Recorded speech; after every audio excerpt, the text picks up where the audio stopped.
మనం ఏమనుకుంటాం, సక్సెస్ అయిన వాళ్ళకి ఎలాంటి సందేహాలు ఉండవని. కానీ అది నిజం కాదు.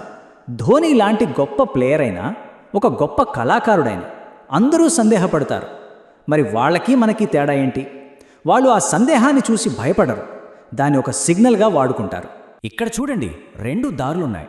ఒకటి దాన్ని శత్రువుగా చూడటం, అలా చూస్తే అది మనల్ని ఆపేస్తుంది, భయపెడుతుంది.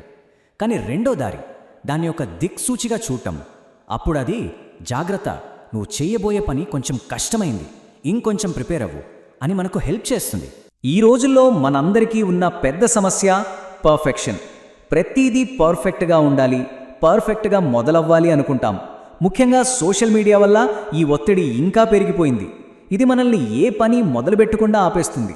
మనం సోషల్ మీడియాలో ఏం చూస్తాం? అందరి సక్సెస్ స్టోరీలు, వాళ్ళ హాలిడే ఫోటోలు.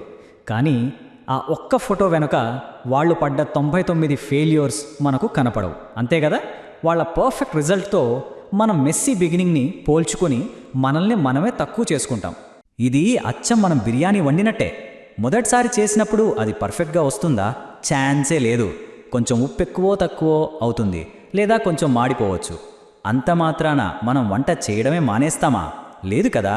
తప్పుల నుంచే నేర్చుకొని నెక్స్ట్ టైం ఇంకా బాగా చేస్తాం. జీవితం కూడా అంతే.